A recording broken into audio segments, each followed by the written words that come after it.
Paano kung sabihin ko sa iyo na ang pinakamabilis na paraan para siya ang humabol sa iyo ay ang tumigil ka sa pag-aalala kung hahabol man siya o hindi? Paupuin mo muna yan sa isip mo. Nakatitig ka sa telepono, inuulit-ulit ang huli niyang mga salita, iniisip kung ano pa ang dapat mong nasabi o nagawa. Samantalang siya, nandun sa labas, namumuhay na parang walang halaga ang lahat, parang wala kang halaga. Yung kirot na nararamdaman mo, yung hapdi, iyan ang kapalit ng paglalagay ng halaga mo sa kamay ng iba.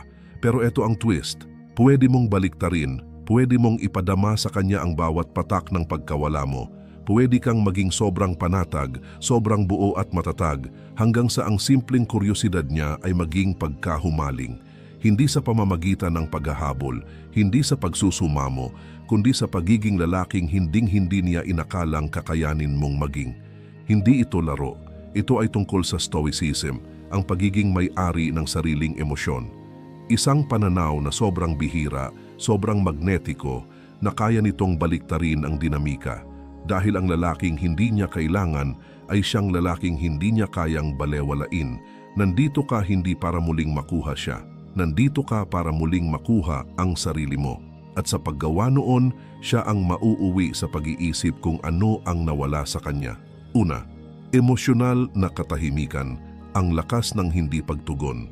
Inaasahan niya ang kaguluhan. Inaasahan niya ang emosyon. Inaasahan niyang guguho ka. Bakit? Kasi yun ang ginagawa ng karamihan sa mga lalaki kapag nare-reject, namamalimos, nakikiusap, bumibigay, ginagawa nila siyang parang reyna sa trono habang pinapanood ang isang lalaking gumuho. Pero ikaw, hindi mo ginawa. Nanahimik ka hindi dahil sa puot, kundi dahil may naintindihan kang hindi niya alam. Ang emosyon ay mga signal lang, hindi mga utos. Naramdaman mo sila, hinarap mo sila, pero hindi mo sila sinunod. At doon mismo, nag-iba ang laro. Ang emosyonal na katahimikan ay hindi kahinaan. Hindi ito pagiging pasibo. Isa itong estratehiya, lakas. Pagpili na huwag dumugo sa publiko para sa taong umalis na. Pagtangging mag-audition para sa isang taong lumabas na sa eksena. Karamihan naniniwala na ang pagpapakita ng sakit ay katapangan. At oo, minsan totoo yon. Pero ang tunay na tapang ay ang manatiling buo kahit bumabagsak ang mundo mo. Kapag pwede kang mag-react, pero hindi. Kapag pwede kang humabol, pero piniling lumayo. Iyan ang nagpapabihira sa'yo. Iyan ang nagpapakuryoso sa kanya. Kasi ang katahimikan ay lumilikha ng puwang at ang puwang ay kailangang mapunan. Magsisimula siyang magproyekto sa katahimikan mo, magtataka kung may iba ka bang nahanap, kung bakit hindi ka gumuho gaya ng inaakala niya. At ang kawalan ng katiyakan na yon, yang kakulangan ng validation, iyan ang magdadala sa kanya sa pagkabaliw. Karamihan, gusto ng kontrol sa kanilang ex. Pero tinanggal mo ang kontrol na yon sa mismong sandaling na nahimik ka at nagtuon sa sarili mo. Ito ang pinakapurong anyo ng stoicism, disiplina at pagpipigil sa emosyon. Hindi ka kumikilos mula sa bugso, kundi mula sa prinsipyo. At iyan ang nagbubukod sa mga lalaking namamalimos mula sa mga lalaking umaangat. Kaya huwag mo siyang i-text, huwag kang mag-post ng malulungkot na istorya. Huwag mong ipaliwanag ang sarili mo. Huwag mong ipakita kung gaano ka nasasaktan. Hayaan mong ang katahimikan mo ang umalingaw-ngaw ng mas malakas kaysa salita. Doon niya mararamdaman ang pagkawala, hindi dahil sinabi mo, kundi dahil ipinakita ng kawalan mo. Ikalawa, ang estratehikong paglaho, stoic na pag-alis. Hindi sapat ang katahimikan lang. Kailangan mong maglaho, hindi kalahati lang, hindi yung may isang paa pa ring nakasilip sa mga story view niya. Buong buo, ito ay hindi basta ghosting. Isa itong estratehikong pagkawala. Para kang haring inaalis ang hukbo niya sa digmaan, kalkulado, panatag at tiyak. Kasi karamihan sa mga lalaki, kunwari no contact, pero lihim na umaasa pa ring mapansin. Aksidenteng nilalike ang post niya. Tinitingnan ang profile, nakabantay. Pero ang stoicism ay nangangailangan ng detachment na walang agenda. Naglalaho ka hindi para manipulahin, kundi para muling buuin ang sarili mo. Kailangan niyang maramdaman ang buong bigat ng pagkawala mo, Hindi ka nakabantay, hindi ka nakamasid. Kailangan niyang magtaka kung nasaan ka. Ang kawalan ng katiyakan na iyon ay psikolohikal na presyon at ang presyon ay nakakapagbaliktad ng atraksyon. Kapag naglaho ka, nagiging blankong espasyo ka sa kwento niya, isang kabanatang hindi niya natapos. At iyon ang makapangyarihan, ayaw ng utak ng tao ng unfinished business. Kaya habang nagpo-post siya na parang wala lang, sa likod ng isip niya may mga tanong. Tapos na ba siya sa akin? Umangat na ba siya? Nagkamali ba ako ng tansya? Doon unti-unting papasok ang pagsisisi, hindi dahil sa ginawa mo, kundi dahil sa hindi mo ginawa. Pero tandaan, ang pagkawala mo ay hindi lang pisikal, digital, emosyonal, enerhiya. Hindi ka sumusubaybay, hindi ka nakapaligid. Ibinabalik mo ang lahat sa loob, nawala ka sa mundo niya para masakop mo ang sarili mong mundo. Hindi ka nagiging madilim para lang makuha siya pabalik. Nagiging madilim ka para matagpuan ang bersyon ng sarili mong hindi na siya kailangan. Ang lalaking naglalaho ng may dahilan ay hindi nananatiling nawala. Bumabalik siya na hindi na makilala. Mas malakas, mas matalim, tahimik, pero may presensya na higit pa sa mga salita. At doon siya hahabol, hindi dahil sinabi mo, kundi dahil pinilit siya ng pagkawala mo. Tatlong mamuhay ng tahimik, ang lakas ng hindi pagyayabang, hindi mo kailangang ipangalandakan ang glow up mo. Ikaw mismo ang maging glow up. Ang maingay ay desperado. Ang tahimik, nakamamatay. Nanunood siya, maniwala ka. Kahit hindi siya nagla-like, kahit hindi siya naka-follow. At kung tama ang ginagawa mo, ang makikita niya ay yayanig sa kanya. Hindi dahil nagfe-flex ka, kundi dahil nag-iba ang enerhiya mo. Hindi ka umaarte para sa atensyon, nag-i-evolve ka para sa sarili mo. Karamihan sa mga lalaki, sinusubukan nilang pagselusin ang ex nila sa pamamagitan ng thirst traps, pilit na mga ngiti, pekeng bakasyon, amoy na amoy ang pilit. Ang stoicism ay nagsasabing, maging parang iceberg. Hayaan mong makita lang niya ang ibabaw, kontrolado, panatag, umaangat. Pero sa ilalim ng ibabaw na iyon, nandun ang lalaking nagtrabaho, pisikal, mental, espiritual, hindi ka nagyayabang. Basta nandyan ka lang, may presensya, may kapayapaan, may layunin. Ayusin ang pananamit mo, palakasin ang katawan mo, matuto ng bago, magtayo ng isang bagay. Bumalik sa gym, bumalik sa iyong talento, bumalik sa katawan mo. Hayaan mong ang kumpiyansa mo ang magsalita kaysa mga caption mo. Walang paawa, walang look at me now. Puro hindi matatawarang progreso. Iyon ang klase ng pagbabago na nagugulo ang isip niya dahil ang inakala niya ay guguho ka. Pero umangat ka. Inaasahan ng tao na kapag sugatan, magiging mahina. Pero kung mas malakas ka pa kaysa dati, nababaluktot ang kwento. Napipilitan siyang magtanong, ako ba ang nawalan sa kanya o pinalaya ko ba siya? Iyan ang tanong na gusto mong umalingaw-ngaw sa isip niya. Kasi kapag nakita niya ang lalaking hindi gumuho, hindi humabol, at tahimik na umangat, ibang klase ang tama ng pagsisisi. Hindi ito paghihiganti, ito ay muling pagsilang. Hindi ka nabubuhay para makita ka niya. Nabubuhay ka ng maayos dahil iyan na ang pagkatao mo ngayon. Maaari siyang manood kung gusto niya, pero ang palabas ay hindi para sa kanya. Para ito sa'yo. 4. Patayin ang pangangailangan. Emosyonal na kalayaan bilang sandata. Ang pagiging needy ay kamatayan ng atraksyon. Sa sandaling maramdaman niyang kailangan mo siya, emosyonal, mental, espiritual, tapos na. Basag na ang dinamika kasi ang pagnanasa ay makapangyarihan pero ang pangangailangan ay kahinaan at ang lalaking stoic ay hindi nangangailangan ng kahit sino para kumumpleto sa kanya. Buo na siya sa sarili niya. Na-condition ka na isipin na ang closure, validation at pakikipag-usap ay mature na paraan para maghilom. Mali. Ang tinuturo ng Stoicism ay kabaligtaran. Hindi ka humahabol ng kapayapaan mula sa taong sumira nito. Gumagawa ka ng kapayapaan sa pagkawala niya. Umalis siya, hayaan mo. Hindi ibig sabihin nun ay sira ka na. Ang ibig sabihin ay binigyan ka ng perpektong pagkakataon para muling angkinin ang iyong pagkakakilanlan. Ang emosyonal na kalayaan ay nangangahulugang titigil ka sa pag-obses kung ano ang iniisip, ginagawa o nararamdaman niya. Titigil ka sa pag-i-imagine ng mga usapang hindi mangyayari. Titigil ka sa pag-check kung online ba siya. Pinapatay mo ang pangangailangan. At sa halip, binubuo mo ang disiplina. Sinasanay mo ang isip mong tiisin ang hindi komportable, hindi tumakas dito. Doon ka lumalago, doon ka nag-e-evolve. At heto ang twist, kapag tumigil ka sa pangangailangan sa kanya, nababaliktad ang kwento. Siya ang magsisimulang makaramdam ng kawalan, hindi dahil may ginawa ka, kundi dahil wala kang ginawa.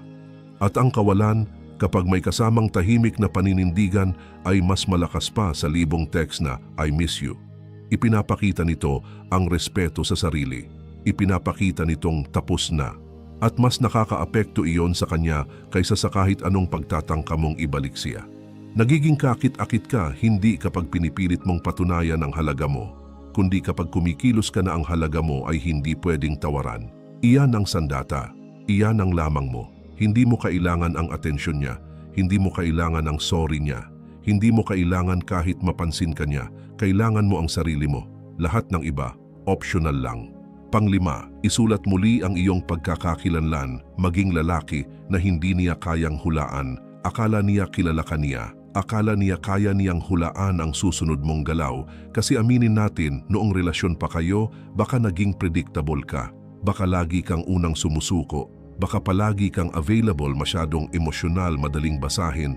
Ang bersyon na yon, patay na. Dito nagiging unstoppable ang stoic shift. Hindi ka lang umaangat, nagiging bago kang tao. Ginugunaw mo ang identidad na nakasanayan niya. Binubuo mo ulit mula sa abo, bagong pananaw, bagong gawi, bagong hangganan, bagong misyon. Hindi na siya ang may karapatang magtakda kung sino ka ngayon. Kilala lang niya ang lalaking bago ang bagyo. Pero ngayon, ikaw na ang bagyo. Pero eto ang catch, hindi mo inaanunsyo ang pagbabago. Isinasabuhay mo ito. Hindi ka nagsasabing, new me. Nabubuhay ka lang dito. Nagbabago ang enerhiya mo. Humihigpit ang disiplina mo. Tumatalim ang focus mo. At dahil hindi niya mahulaan kung sino ka na, nawawala ang kontrol niya. Hindi niya matansya ang susunod mong galaw. Ang kawalan ng katiyakan na iyan ang kapangyarihan mo. Nahuhumaling ang tao sa hindi nila maintindihan. Isulat mong muli ang identidad mo sa katahimikan. Hayaan mong silipin niya ang glow up mo at hindi niya makilala ang lalaking akala niya hawak niya noon.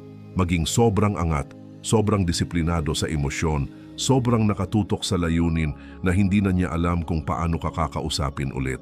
Iyan ang paraan para siya ang humabol. Hindi sa pagbabalik bilang lalaking iniwan niya, kundi sa pagiging lalaking hindi niya kailanman maabot. Hindi ka nagiging ganito para pagsisihan niyang iniwan ka. Nagiging ganito ka dahil ikaw ay muling isinilang. Hindi ka nagre-react sa breakup. Ikaw ay muling ipinanganak dahil dito. 6 na maging salamin. Ibalik sa kanya ang kanyang insekuridad. Hindi ka humahabol, hindi ka nagre-react, hindi ka nagpapaliwanag, nagiging salamin ka. Doon mo binabago ang kapangyarihan sa pagiging salaming ayaw niyang makita. Kasi kapag ang lalaki ay naging stoic, panatag at hindi matitinag, tumitigil siyang ipakita ang sariling sakit at nagsisimula niyang ipakita ang sakit ng babae.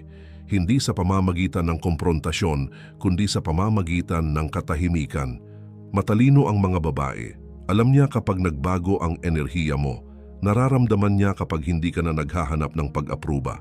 At kung siya ang umalis, magsisimula siyang magtanong, nagkamali ba ako? Tama ba talaga ang ginawa ko? Kapag hindi ka na niya kayang paasahin, kapag hindi niya mahulaan ang iniisip mo, kapag nakikita niyang hindi ka natitinag, yung hindi komportableng nararamdaman niya, iyan ang sariling insekuridad niya na bumabalik. At ito ang nagpapalakas dito. Wala kang ginagawa para asarin siya. Hindi ka bastos, hindi mo siya tinutulak. Panatag ka lang, kontrolado, kumpiyansa. Hindi na niya maipapasa ang sisi dahil wala kang ibinibigay para atakihin. Walang text, walang drama, walang emosyon na pwedeng baluktutin. Katahimikan lang, layunin at presensya na pinipilit siyang humarap sa sarili niya. At madalas, hindi niya magugustuhan ang makikita niya. Hindi ka nang mamanipula. Nagre-reflect ka lang. Hindi ka lumalaban para sa validation.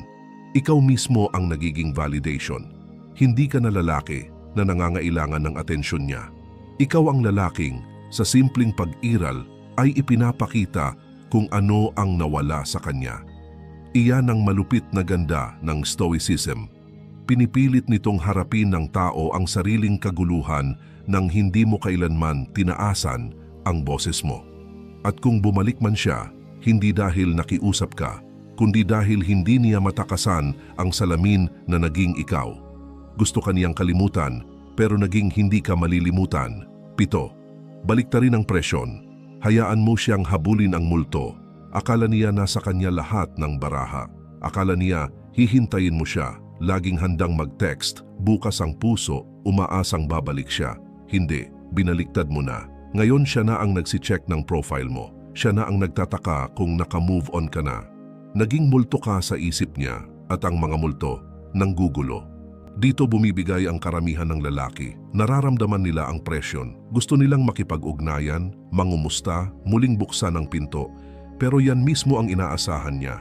Kapag binaliktad mo ang presyon na iyon, kapag naglaho ka ng tuluyan hanggang sa pangalan mo'y nagiging tanong markang gumugulo sa isip niya, doon ka nagsisimulang manalo ng hindi gumagalaw.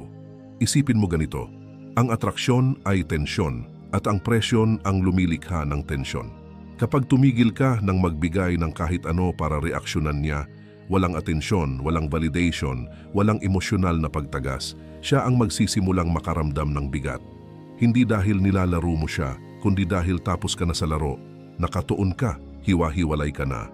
At ang detachment na iyon ay sinusunog ang kuryosidad niya na parang apoy sa tuyong kahoy. Mararamdaman niya ito, kahit hindi niya ipakita, mararamdaman niya. Dahil ang katahimikan ay hindi lang kawalan, ito ay kapangyarihan. At kapag ang lalaki ay lumakad palayo ng may kasiguraduhan, kapag wala siyang binigay na emosyonal na tugon, hindi nawawala ang presyon na ipapasa ito. At ngayon siya na ang may dala. Hayaan mo siyang habulin ang bersyon ng sarili mong hindi na niya maabot, hindi dahil sa paghihiganti, kundi dahil sa respeto sa kung sino ka na ngayon. Hindi ka nagsisikap para makuha siyang muli. Nagiging sobrang malayo ka, sobrang malaya, hanggang sa ang ideya na wala ka na ay unti-unti nang kinakain siya. 4 na kontrolin ang frame. Huwag mong hayaang siya ang magsulat ng kwento. Ang breakup ay hindi lang tungkol sa emosyon, tungkol ito sa kwento. At kung hindi ka mag-iingat, siya ang magkukwento. Gagawin niyang siya ang biktima, ikaw ang kontrabida. O mas masahol pa, babaliktarin niya ang kasaysayan para bigyang katwiran ang pag-alis niya. Kaya napakahalaga ng pagkontrol sa frame. Hindi ito tungkol sa pakikipagtalo. Ito ay tungkol sa pag-angkin sa enerhiya mo ng ganoon kalakas hanggang sa bumagsak ang kwento niya sa sarili nitong kahinaan. Heto ang totoo, mas pinapaniwalaan ng tao ang mas panatag, ang hindi sumabog, ang hindi nag-post sa social media para maghanap ng awa. Hindi mo kailangang ipagtanggol ang sarili mo. Hindi mo kailangang magpatutsada. Hindi mo kailangang magpaliwanag. Hayaan mong ang katahimikan at pag-usbong mo ang magsalita. Doon mo naaangkin ang frame. Maaari niyang sabihin ang gusto niya, pero kapag nakikita ng lahat na ikaw ay umaangat, panatag, at hindi natitinag, nagmumukhang purong projection ang narrative na ginawa niya. Huwag mong hayaan na siya ang magtakda kung sino ka. Hindi ka kasya sa bersyon niya ng mga pangyayari. Ikaw ang nagsusulat ng sarili mong kwento. Sa bawat pagpipigil mo, sa bawat kilos na may layunin at hindi emosyon, binabawi mo ang panulat. Ipinapaalala mo sa lahat, pati sa kanya, na hindi ka na ang lalaking iniwan niya. Ikaw ang pinili mong maging. Hindi ito tungkol sa itsura. Tungkol ito sa prinsipyo. Manatili kang solid. Manatili kang panatag. Huwag mong hayaang ang pansamantalang kabanata ay magtakda ng buong libro mo. Ang lalaking may kontrol sa frame, siya ang may kontrol sa pananaw. At ang lalaking may kontrol sa pananaw, siya ang may hawak ng resulta. Siyam, magpakita, pero huwag magpahintulot. Ang prinsipyo ng kakaunti. Ang kakulangan ay palaging lumilikha ng halaga. Ang bihira ay nirerespeto. Ang laging andyan ay minamaliit. At ngayon, ang kapangyarihan mo ay nanggagaling sa pagiging nakikita pero hindi mahawakan. Hindi ka nagtatago, hindi ka naglalaho dahil sa takot. Nakikita ka, umaangat ka, namumuhay ka pero hindi ka niya maabot. Ang contrast na yun ang magpapaulol sa kanya. Isipin mo, chine-check niya ang profile mo, nakikita niyang ayos ka, Baka may naririnig pa siya mula sa mga kaibigan niyong pareho at gayon paman, wala siyang natatanggap na mensahe mula sa iyo, walang pagtatangkang makipag-ugnayan, walang pintuang naiwan na bukas. Naroroon ka pero hindi maabot. Iyan ang uri ng emosyonal na distansya na nagbabago ng isip ng babae kasi ngayon ikaw na ang mailap. Ikaw na ang naging premyo. Hindi ito tungkol sa laro-laro. Tungkol ito sa posisyon. Hindi mo siya basta papapasukin muli dahil lang naging curious siya. Hindi sapat yon, nawalan siya ng access sa iyo noong siya mismo ang umalis. At ang access ngayon, hindi na libre. Ipinapakita mo sa mundo ang sarili mo bilang lalaking may direksyon, may layunin at may hangganan. Nakikita niya ito pero nararamdaman niya ang kandado sa pinto. Iyan ang pagkakaiba. Ang layunin ay hindi ang maglaho magpakailanman. Ang layunin ay umangat ng husto mula sa dating sarili hanggang sa kung gugustuhin man niyang bumalik, hindi na niya alam kung paano ka kakausapin. Hindi ka na ang lalaking humahabol. Ikaw na ang lalaking bumuo ng sarili niya bilang scarcity. At sa mundong lahat ay sumisigaw para sa atensyon, ang distansya mo ang nagiging magnetiko. 10. Lampasan ng laro, kapangyarihan, higit sa paghihiganti. Hindi kailanman tungkol sa kanya ito. Parang ganoon sa simula, ang sakit, ang katahimikan, ang muling pagbubuo. Nagsimula ito dahil sa kanya. Pero heto ang katotohanang karamihan ng lalaki ay hindi nakikita. Siya ay trigger lang, hindi target. Ang breakup ang gising, ang heartache ang apoy. Pero ang misyon, mas malaki, tungkol ito sa iyo. Hindi ka umaangat para lang patunayan ang isang bagay. Umaangat ka dahil hindi na option ang manatiling wasak. Ang stoicism ay hindi naghahabol ng paghihiganti. Hinahabol nito ang kapayapaan. At ang kapayapaan ay hindi natatagpuan sa pagkakaroon muli sa kanya, kundi sa kawalan ng pakialam kung babalik man siya o hindi. Doon ka panalo. Kapag sobrang lalim na ng layunin mo, sobrang buo na ng pag-e-evolve mo, na ang alaala niya ay nagiging ingay na lang sa background. Isang leksyon, hindi destinasyon. Huwag kang mahulog sa bitag ng pamumuhay para lang mapabilib siya o ipakita kung ano ang nawala sa kanya. Iyon pa rin ay emosyonal na pagkaalipin. Hindi ka narito para maglaro, narito ka para lampasan ang laro. Umunlad ka ng ganoon kabilis, ganoon kataas, na wala ng kahit ano mula sa nakaraan ang kayang hilahin ka pababa. Iyon ang tunay na kalayaan, iyon ang totoong kapangyarihan. Ang paglampas sa laro ay nangangahulugang tuluyan mong iniwan ang scoreboard. Wala nang habulan, wala nang paghihintay, wala nang pag-asa. Tapos na. Binubuo mo ang sarili mong imperyo, pinoprotektahan ang enerhiya mo, pinatalas ang isip mo, at minamahal ang iyong pag-iisa. Iyan ang gumagawa sa iyo na hindi matitinag. Iyan ang gumagawa sa iyo na alamat. At heto ang twist. Kapag tuluyan ka ng tumigil sa pag-aalala, doon madalas sila bumabalik. Pero sa oras na yon, hindi ka na interesado dahil nakita mo na kung gaano kaganda ang maging malaya. Konklusyon, narating mo ang dulo at ibig sabihin niyan, iba ka sa karamihan. Hindi ka narito para mamalimos, para humabol o para malunod sa nakaraan. Narito ka para muling bumuo sa katahimikan, sa lakas, sa kapangyarihan. Ang lahat ng inakala niyang sisira sa iyo ay naging gasolina mo. Iyan ang daan ng Stoic. Tandaan, hindi ito tungkol sa muling pagkakaroon sa kanya. Tungkol ito sa muling pagkakaroon sa sarili mo. Mas mahusay, mas matalim, mas malamig, mas marunong. Siya ay isang kabanata. Pero ikaw ang buong libro. At bawat araw na nananatili kang panatag, bawat sandali na pinipili mong ang disiplina kaysa bugso, iyon ang pagtalikod ng pahina hanggang sa tuluyan na lang siyang maging maliit na tala sa isang kwentong napakalaki para masundan niya. Ngayon, dalhin mo ang lahat ng 10 aral na ito. Huwag mo lang pakinggan, isabuhay mo. Gawin mong obra maestra ang buhay mo na hindi kailangang ipaliwanag, bigyang katwiran o humingi ng paumanhin. Hayaan mong maramdaman nila ang pagkawala mo. Hayaan mong isipin nila kung paano ka nakarating ng ganoon kalayo, ganoon kabilis, nang hindi man lang lumilingon.